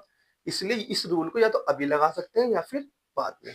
ऐसे लगाओ, देखो सी से निकालो तो यहीं से 90 डिग्री पे इंटरसेक्ट हुआ, और ये सेम टू सेम यहीं से बाहर निकल जाएगी। बात समझ में आ रही क्या? तो हम किसी भी रूल से कर सकते हैं, हमको यहीं पर मिलेगा इंटरसेक्शन। ठीक है बात यहाँ तक? और अब देखो हेड से निकली थी, ये हमारा हेड हो गया, ये हमारा टेल हो गया। ठीक है, हेड से निकली सभी रेस, तो सबसे पहले इमेज किसकी बनेगी? हेड की। ये हमारा ए डैश हो गया, इमेज बन गई ए की। उल्टी है देखो, तो उसके पैर ऊपर बनेंगे, प्रिंसिपल एक्सिस पर, ठीक है। ये हमारा हो गया बी डैश। अब आप देख पा रहे हो जो हेड है बच्चों वो नीचे हो गया, उल्टा हो गया। हमारी जो इमेज है वो ऑब्जेक्ट से बिल्कुल उल्टी हो गई। इमेज अब भी रियल है क्योंकि मिरर से बाहर बन रही है और रियल में इंटरसेक्शन हो रहा है सभी रेज का, ठीक है। तो image formed between C and F, centre of curvature और फोकस पॉइंट के बीच में बनेगी, ठीक है बात। अगर आप आगे पीछे खिसकाओगे तो बस ये इमेज थोड़ा आगे पीछे ही होगी, ठीक है। आगे ले जाओगे थोड़ा सा तो ये थोड़ी थोड़ी पीछे आएगी। आप थोड़ा थोड़ा पीछे लेके जाओगे तो ये इमेज आगे की तरफ मूव करेगी, फोकस की तरफ को। और आप इन्फिनिटी पे ले गए तो ये फोकस पर ही पहुंच जाएगी। समझ में आ रही बात? मतलब बीच में आप कहीं भी रखेंगे, इमेज आपके इन दोनों के बीच में ही बनेगी, ठीक है। आप आगे लेके आओ तो इमेज थोड़ा थोड़ा पीछे आएगी, ठीक है। आप पीछे ले जाओगे तो इमेज फोकस की तरफ भागेगी। समझ में आ रही बात? मतलब ये सभी केसेस हमको बताएंगे कि इमेज सी और एफ के बीच में बनेगी। बात समझ में आ गई है? तो अभी भी इमेज जो है ऑब्जेक्ट से छोटी है, इसलिए अब की बार में हाईली डिमिनिश नहीं लिख रहा। अब की बार मैं सिर्फ डिमिनिश जो छोटी बनी है बस। बात समझ में आ रही है? नंबर 3 बात, इमेज कैसी है? इमेज बच्चों रियल है और उल्टी है। बच्चों रियल इमेज हमेशा ही इन्वर्टेड होती है, ठीक है। आप यहाँ देखोगे और आगे के सभी केसेस में देखोगे। क्लियर होगी बात यहाँ तक? तो आप इसको नोट कर लीजिए। अब बच्चों तीसरा फॉर्मेशन, अब हम ऑब्जेक्ट को सीधा सी पे ले आएंगे, धीरे धीरे आते। देखो यहाँ पे हमारा सेंटर ऑफ कर्वेचर और ये हमारा फोकस पॉइंट। हमने पीछे इन्फिनिटी पे देख लिया और इन सी के बीच आप कहीं भी रखोगे तो सी और एफ के बीच में बनेगी। अब थोड़ा आगे ले चलते हैं ऑब्जेक्ट को और सी पर ही प्लेस कर देते हैं एग्जैक्ट ए एंड बी, ठीक है। बट व्हेन ऑब्जेक्ट एट सी, सी पर प्लेस कर दिया। अब बनाओ इसका इमेज फॉर्मेशन। तो वही रूल लगाएंगे, पहले पहला लगा लो। अब आप ये फोर्थ रूल नहीं लगा पाएंगे, क्यों? क्योंकि अगर आप सी से निकालेंगे रे को तो वो तो सीधा चली जाएगी, वो तो कभी मिरर तक पहुंचेगी ही नहीं। तो ये रूल अब किसी काम का नहीं रहा। पहले के दो केसेस में ही लगा सकते थे बस, ठीक है। पर आप, मैं कहता हूँ कि इस रूल को मत लगाओ, ये दो रूल से हमारे सारे काम हो जाएंगे, ठीक है। अगर इमेज जो हमारा ऑब्जेक्ट है आगे जाता जाता फिर एक टाइम ऐसे जो फोकस पर पहुंचेगा, उस टाइम आप ये फोकस वाला भी नहीं लगा पाएंगे, फिर आप फोकस से भी नहीं निकाल पाएंगे देखो, ठीक है। फिर आपके ये पोल वाला काम आएगा। समझ में आ रही बात? तो देखो जरा आप ध्यान से, देखते देखते सीखोगे। सबसे पहले लाइट की रे निकाली, पैरेलल गई। पैरेलल जब रे आती है तो किससे निकल जाती है? फोकस से। समझ में आ रही बात? अब दूसरा रूल ये फोकस वाला लगा दो। जब लाइट की रे फोकस से निकल के जाएगी तो रिफ्रैक्ट होकर बिल्कुल सीधा पैरेलल हो जाएगी और यहाँ पर हमारी इमेज का इमेज बन जाएगी। ए से रेज निकल तो ए की ही इमेज बनेगी, पहले ए डैश और पैर बिल्कुल इसके नीचे मिलेंगे बी डैश। अब आप देख पा रहे हो क्या? जब ऑब्जेक्ट सी पर रखा है, जैसे जैसे हम पीछे थे तो इमेज थी फोकस पर, हम थोड़ा आगे आए तो इमेज थोड़ा इसके बीच में आई, और आगे गए तो पीछे आते आते जब ऑब्जेक्ट सी पर पहुंच गया तो इमेज भी पीछे हटते हटते सी पर ही पहुंच गई। समझ में आ रही बात यहाँ तक? तो मतलब ऑब्जेक्ट अगर सी पर है तो इमेज भी सी पर ही बन रही है, ठीक है। और ये दोनों के दोनों ट्राइंगल बिल्कुल सिमिलर ट्राइंगल है, तो बिल्कुल सेम साइज की भी बन रही है, ठीक है। अब यहाँ पे हम लिखेंगे image formed at C, object C पर तो इमेज भी सी पर, बिल्कुल सेम ही साइज की है, तो सेम साइज है इमेज का एज ऑब्जेक्ट। अभी भी देखोगे आप मिरर, जो इमेज है वो मिरर से बाहर बन रही है, रियल में इंटरसेक्शन हो रहा है। ये रियल रेज आ रही है, यहाँ से टकराकर रे रियल में आई है यहाँ पर, ठीक है बात यहाँ तक? दोनों रेज ने रियल में इंटरसेक्ट किया, रियल इमेज बनी है, ठीक है। रियल है और इन्वर्टेड है, उल्टी बनी है। बात समझ में आ रही है? तो ये वाले आपकी कैरेक्टरिस्टिक्स हो जाएंगी इसकी, इस इमेज फॉर्मेशन की। नोट करेंगे। तो अब बारी है बच्चों फोर्थ इमेज फॉर्मेशन पढ़ने की, ठीक है। तो अब हम फोर्थ इमेज फॉर्मेशन में पढ़ना है, हमारा ऑब्जेक्ट अब सी से थोड़ा सा आगे चलेगा और सी और एफ के बीच में प्लेस करेंगे। ये हमारा ऑब्जेक्ट हो गया ए एंड बी। अब जैसे बच्चा हमने देखा है कि जैसे जो ऑब्जेक्ट हमारा आ गया है, इमेज पीछे आती जा रही थी, ठीक है। और सी पोजीशन पर यानी कि सेंटर ऑफ कर्वेचर पर इमेज सेम साइज की बनने लगी थी और इमेज रियल बनी थी, ठीक है। अब हमें यहाँ पे कौन सा रूल यूज करना है? देखो ये रूल तो हम यूज कर ही लेंगे, ठीक है, पैरेलल रे आराम से कर पाएंगे, ठीक है। ओके, अब हम इनमें से कौन सा लगाए बच्चों? देखो अब बच्चों सी वाला नहीं लगा पाएंगे क्योंकि अब सी पॉइंट पीछे छूट गया है। अगर हम सी की तरफ को रे लेके जाएंगे तो वो मिरर की तरफ कभी अप्रोच नहीं कर पाएगी, तो ये रूल तो यहाँ पे किसी काम का नहीं रहा। फोकस अभी इससे आगे ही है, तो अगर मैं फोकस से रे ले जाऊंगा तो अभी मिरर की तरफ अप्रोच होगी, तो ये अभी लग जाएगा, ठीक है। पोल वाला भी मिरर से आगे ही है, इससे ऑब्जेक्ट से आगे ही है मिरर की तरफ, तो वो भी मैं लगा सकता हूँ, कोई प्रॉब्लम नहीं होगी, ठीक है बात बच्चों। तो आप ये तीनों में से कोई भी रूल लगा सकते हो यहाँ पर, ठीक है। तो अभी फिलहाल मैं फोकस वाले लगा दे रहा हूँ।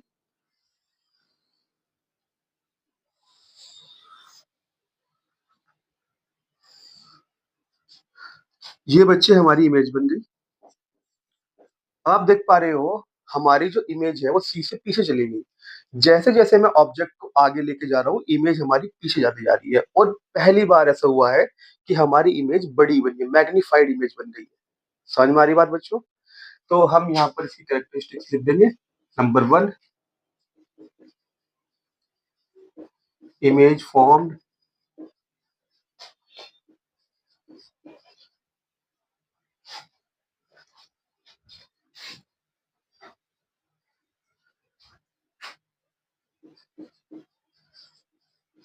बियॉन्ड सी।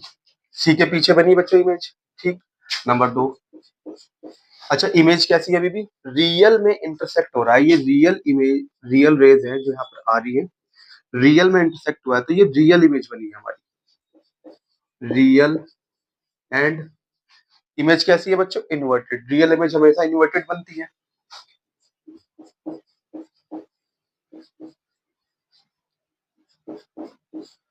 तीसरी कहानी क्या है? इमेज बच्चों देखो मैग्नीफाइड बने, ऑब्जेक्ट से बड़ी हुई इमेज बनी है, ठीक है। तो पहली बार ऐसा हुआ है कि इमेज मैग्नीफाइड हो।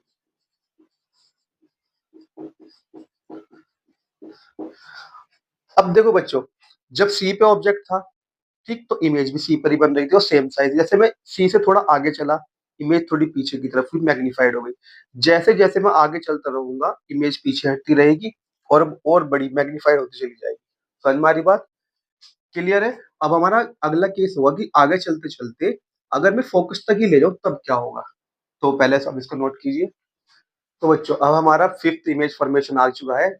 अब हम अपनी ऑब्जेक्ट को सीधा फोकस पे ले जाएंगे। देखो सी और एफ के बीच में अगर कहीं भी होगा तो सी से बियॉन्ड ही बनेगी, ठीक है। थोड़ा थोड़ा आगे लेके जाएंगे, थोड़ा थोड़ा पीछे होती चली जाएगी, ठीक है, और मैग्नीफाइड होती चली जाएगी। अब हमारा अगला केस है ये फिफ्थ केस कि जब ऑब्जेक्ट सीधा फोकस पर ही आ गया हो। ये फोकस पर आ गया ऑब्जेक्ट, हमने बना दिया। अब कौन कौन सा रूल यहाँ पर बच्चों लगा सकते हैं? अब आप देखोगे सी वाला तो अभी भी नहीं लगा सकते, क्योंकि रे अगर सी से निकालेंगे तो मिरर की तरफ अप्रोच ही नहीं होगा, तो ये तो अभी भी नहीं लगा सकते। अब बच्चों हम फोकस वाला भी नहीं लगा सकते। मैं अगर फोकस से लाइट की रे निकालूं तो ये मिरर की तरफ अप्रोच ही नहीं करेगी, तो स्ट्राइक नहीं करेगी, तो रिफ्लेक्शन नहीं होगा। मतलब अब ये फोकस फोकस वाला रूल भी हम यहाँ पर अप्लाई नहीं कर पाएंगे, ठीक। तो हमारे पास दो ही रूल बचे हैं, या तो ये लगाइए, ये तो पैरेलल वाली रे है, इसको लगाइए तो चली जाए, कोई दिक्कत नहीं इसको बनाने में, ठीक। अब देखो पोल है इससे आगे, पोल से हमने ये लॉ लिखा हुआ है कि जितने एंगल पर यहाँ पर आएगी उतने ही एंगल पर रिफ्लेक्ट हो जाएगी, ठीक। तो ये रूल यहाँ लग जाएगा।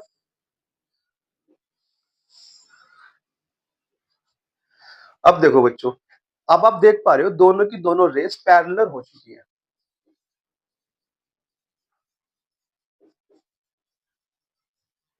पैरेलल रेस, और पैरेलल रेस बच्चों कहाँ पर इंटरसेक्ट करती है? इन्फिनिटी पर।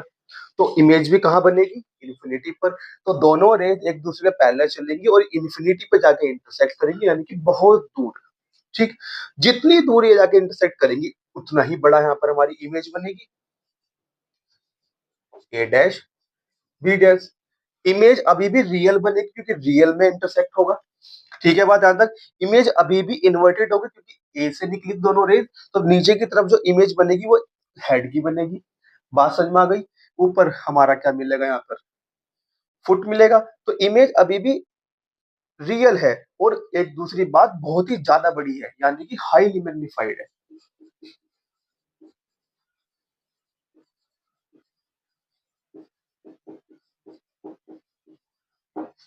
समझ में आई बात?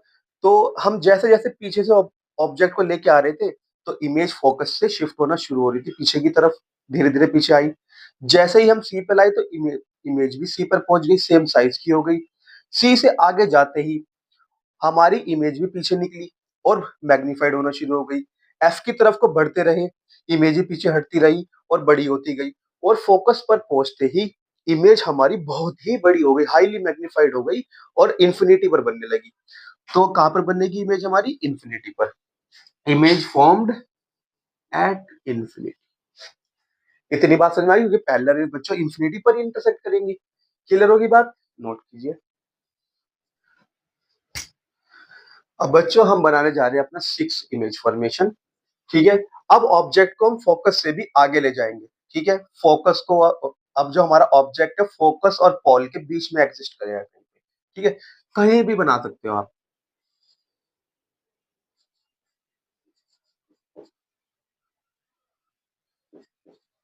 तो अब कौन-कौन सा रूल लगा सकते हैं बच्चों यहाँ पर? अब देखो बच्चों, ना तो आप सी वाला लगा सकते और ना ही फोकस, दोनों ही पीछे निकल गए, ठीक है? आप ये पैरेलल ये वाला लगा सकते हैं क्योंकि ये तो स्ट्राइक ही मिरर पे करेगा और दूसरा आप ये पोल वाला रूल लगा सकते हो, ठीक? ये दोनों रूल्स अभी नहीं लग पाएंगे। तो हम आगे चलते हैं।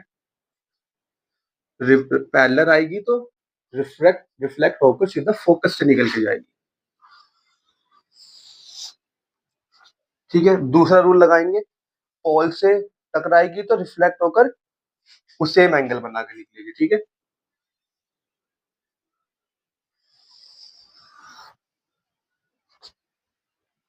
अब आप देख पा रहे हो बच्चों, हमारी जो रेज है दोनों एक बड़ा यानी पैरेलल रेज तो है नहीं अब की बार ये, इनके बीच का गैप लगातार इंक्रीज होने लग रहा है, ठीक है? इनके बीच में कुछ एंगल आ गया है। पर जो ऑब्जर्वर हमारा इधर होगा, ऑब्जर्वर को क्या लगेगा कि रेज तो कहीं पीछे से ही आ रही होंगी, क्योंकि ऑब्जर्वर लाइट की रेज को बैंड होता हुआ या नहीं देख सकता, ठीक है? तो ऑब्जर्वर का सोर्स कहीं पीछे ही है, तो हम इमेजिनरी फॉर्म में इन रेज को पीछे की तरफ बढ़ा देंगे।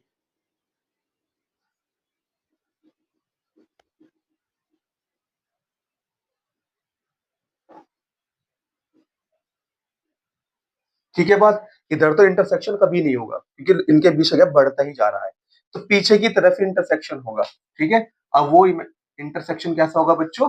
Imaginary, A dash and B dash. तो पहली बार अब आपने देखा कि अब तक सिर्फ रियल इमेजेस बनती आ रही थी, पर जैसे ही हम फोकस से आगे निकले, हमने अपने ऑब्जेक्ट को फोकस से आगे पहुंचाया, तो हमने देखा कि अब पैरेलल रेज भी, अब इनके बीच गैप बढ़ गया, यानी कि अब हमारे ऑब्जर्वर को क्या लग रहा है कि सोर्स कहीं पीछे ही है, तो पीछे की तो इंटरसेक्ट किया हमने, तो ये इमेजिनरी इंटरसेक्ट हुआ, तो यहाँ पर हमारी जो इमेज बनी है वर्चुअल इमेज बनेगी। समझ में आ रही बात? सिर्फ ये एक लौता ऐसा केस है इसमें, 6 केस, जब ऑब्जेक्ट फोकस और पॉल के बीच में होता है और हमारी इमेज जब मैग्नीफाइड होती है और मिरर के अंदर बनती है यानी वर्चुअल होती है, ठीक है? तो नंबर एक बात, image formed inside mirror, mirror के अंदर ही बनेगी। दूसरी बात, इमेज इज मैग्नीफाइड, बड़ी इमेज बनेगी, ठीक है? नंबर 3 बात, अब इमेज बच्चों रियल नहीं है, अब इसको हम स्क्रीन पर नहीं दिखा सकते, मिरर के अंदर हम स्क्रीन को रख ही नहीं सकते, ठीक है? तो इमेज कैसी होगी बच्चों? Virtual and erect. सिर्फ एक लौता ऐसा केस है पूरे के पूरे कॉनकेव मिरर में, से 6 केस आपने देखे हैं, सिर्फ यही ऐसा केस है जिसमें वर्चुअल इमेज बनती है। बात समझ में आई? नोट कीजिए। तो हमने कॉनकेव मिरर के सारे इमेज फॉर्मेशन देख लिए बच्चों। आपने देखा किस किस तरीके से इमेज बनती है, ऑब्जेक्ट को मूव करती इमेज कैसे शिफ्ट होती है, ठीक है? किस तरीके से वो रियल और वर्चुअल में कन्वर्ट होती है, ये सब आपने यहाँ पे देखा। अब हम देखते हैं कि इसके यूजेस क्या है, यूज कहाँ करता है मिस मिरर। अब जैसे हमने देखा कि कॉनकेव मिरर किस तरीके से रेस को अगर पैरेलल रे आ रही है तो उसको फोकस की तरफ मोड़ देता है, अगर फोकस से आ रही है उसको पैरेलल कर देता है। तो इसी प्रॉपर्टी का यूज करके हमने कई डिवाइस बनाए हैं इस मिरर से, ठीक है? तो नंबर 1 है बच्चे सोलर कुकर।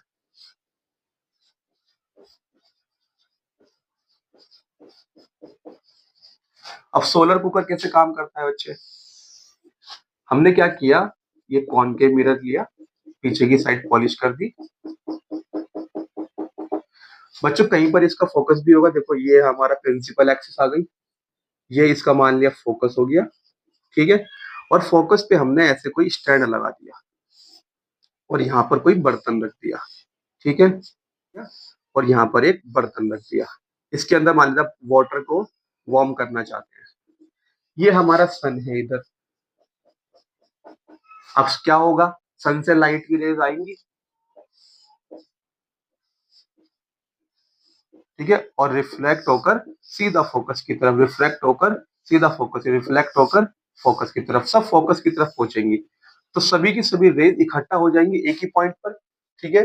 और जितनी भी एनर्जी सन से आ रही है सारी की सारी एनर्जी को हमने कॉन्सेंट्रेट कर दिया एक ही पॉइंट पर, और उसी पॉइंट पर हमने अपना कुकर या बर्तन या भगोना जो भी आप कहते हो वो रख दिया है, और पानी हमारा यहाँ पे गर्म होना शुरू हो जाएगा। आप यहाँ पे कुछ भी खाना चावल बना सकते हैं, ठीक है, कोई सब्जी बना सकते हैं, बात समझ में आ रही है? तो ये सारे काम करेगा। नंबर 2 कहाँ यूज करते हैं? हेडलाइट में। हेडलाइट या टॉर्च, दोनों में यूज करते हैं। कैसे यूज करते हैं बच्चे?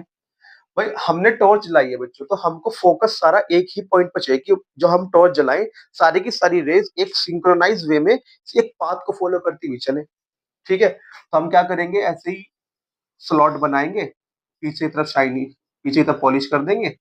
ये हमारा कॉनकेव मिरर हो गया, और ये इसका फोकस है। फोकस पर हम बच्चों बल्ब लगाते हैं, ठीक है। अब लाइट की रेस चलेंगी सभी डायरेक्शन में, जो सीधी जा रही है वो तो जा ही रही है सीधी, जो पीछे की तरफ जा रही है वो भी रिफ्लेक्ट होकर सीधा हो जाएंगी। समझ में आ रही बात आपको? इस तरीके से।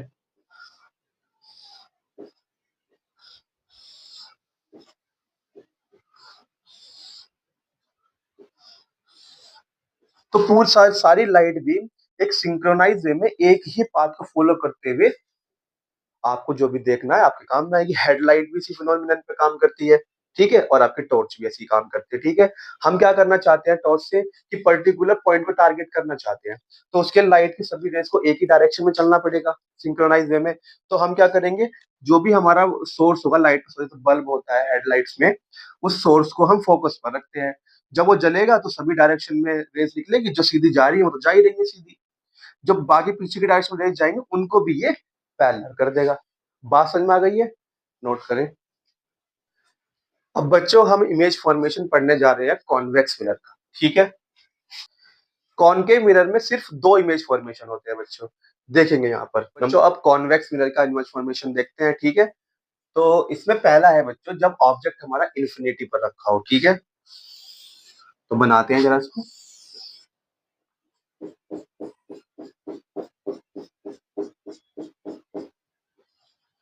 ये पोल हुआ बच्चों, ये फोकस पॉइंट हुआ, ये सेंटर ऑफ कर्वेचर हुआ। ऑब्जेक्ट हमारा रखा हुआ है इन्फिनिटी पर, बहुत दूर। इन्फिनिटी का मतलब जिसके डिस्टेंस को मेजर ना किया जा सके, ठीक है, अंदाजा नहीं लगा पाएंगे कितनी दूर होगा। तो अब लाइट की रेस कैसे आएंगी ऐसे ऑब्जेक्ट से? बिल्कुल पैरेलल आएंगी प्रिंसिपल एक्सिस के। और देखो ये वाला रूल लगा दिया हमने पहले इसमें, पैरेलल रेस जब आती है तो रिफ्लेक्ट होकर इस तरह से जाती है कि सो ऑब्जर्वर को लगता है कि फोकस से ही आ रही है, ठीक है।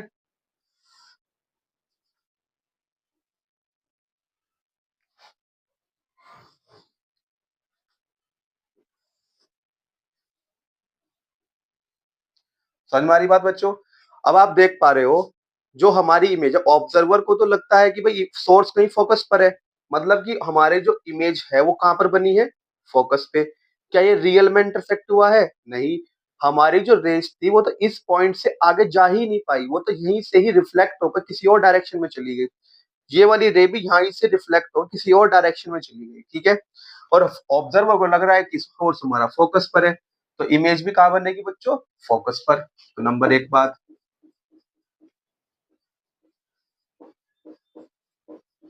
Image formed at focus, focus पर बन रही है। नंबर दूसरी बात, इमेज कैसी है? रियल में इंटरसेक्ट नहीं हो रहा, इमेज कैसी है? वर्चुअल।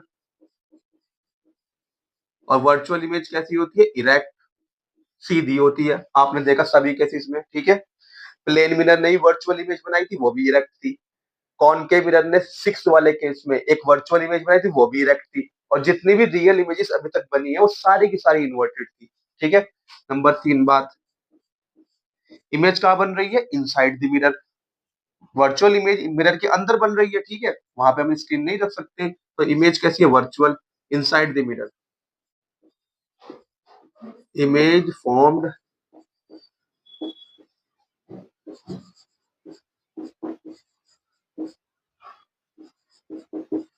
Inside mirror. समझ में आ गई बात, ये पहला इमेज फॉर्मेशन हुआ, ठीक। अब इसको नोट करें, दूसरा बनाते हैं। सेकंड इमेज फॉर्मेशन बच्चों, बच्चों अब हमने इन्फिनिटी पर रख के देख लिया, ठीक है। अब हम ऑब्जेक्ट को आगे लेके आएंगे। अब आप देखोगे बीच में कोई भी पॉइंट नहीं है, आप किसी भी पॉइंट पर रख सकते हो, तो आपके लिए तीनों पॉइंट्स ये आगे की तरफ ही रहेंगे, मिरर के अंदर ही है तीनों पॉइंट्स, ठीक है।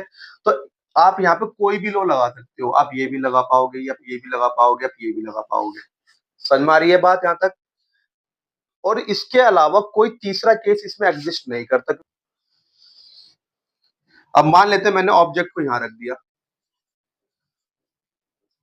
आप इसको चाहे यहाँ रखो चाहे यहाँ रखो, कहीं भी रख दो इसके ऊपर, प्रिंसिपल एक्सेप्ट कहीं भी रख सकते हो, बस इन्फिनिटी पे ना हो बस, ठीक है।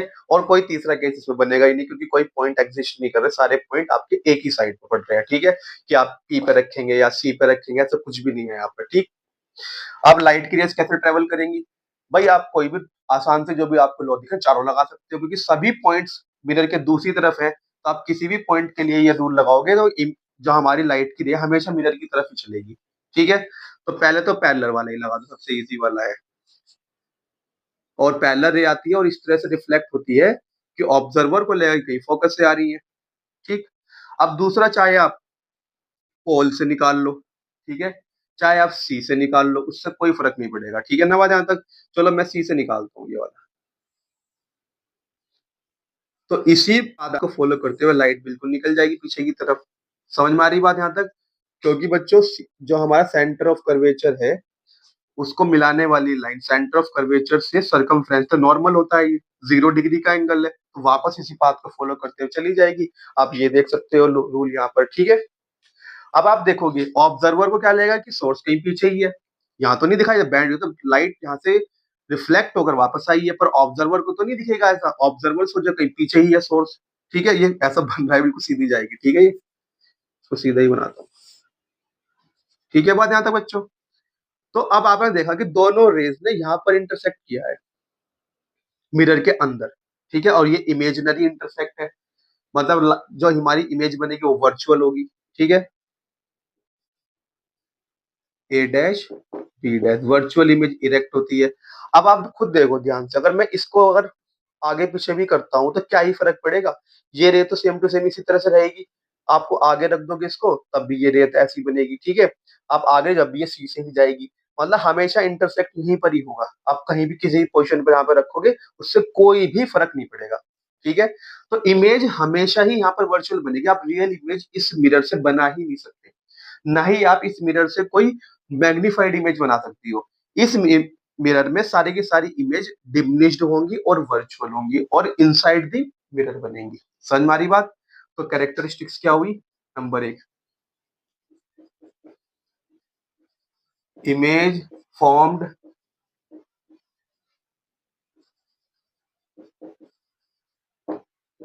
Inside the mirror.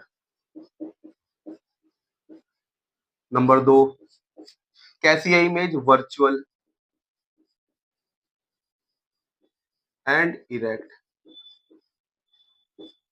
नंबर 3 बात, वर्चुअल होगी, इरेक्ट होगी, इनसाइड द मिरर होगी। दूसरी बात, डिमिनिश्ड बनेगी बच्चों। डिमिनिश्ड इमेज मतलब छोटी ही बनेगी। मैग्नीफाइड इमेज आप इससे नहीं बना सकते, क्योंकि ये हमारा डाइवर्जिंग मिरर है। ये डाइवर्जिंग हमेशा डाइवर्ज कर देगा रेस को, कोई भी रेस की तरफ को आएगी वे कभी भी बाहर की तरफ इंटरसेक्ट कर ही नहीं पाएगी, क्योंकि उनके बीच का गैप हमेशा बढ़ता ही चला जाएगा, चाहे आप किसी भी फॉर्म में निकालो। समझ मारी बात।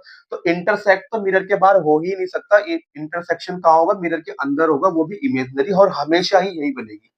इमेज हमेशा ही मिरर के अंदर बनेगी और पोल और फोकस के बीच में बनेगी, ये भी कंफर्म बात है। Image for inside the mirror between pole and focus, हमेशा इन दोनों के बीच में ही बनेगी, ठीक है। इन्फिनिटी पे रखोगे तो फोकस में बनेगी, आप आगे लेके आओगे तो इमेज पीछे आएगी, कि जितना भी आगे लेके जाओगे बस थोड़ा थोड़ा पीछे आती रहेगी, बनेगी यहीं पर ही, ठीक है।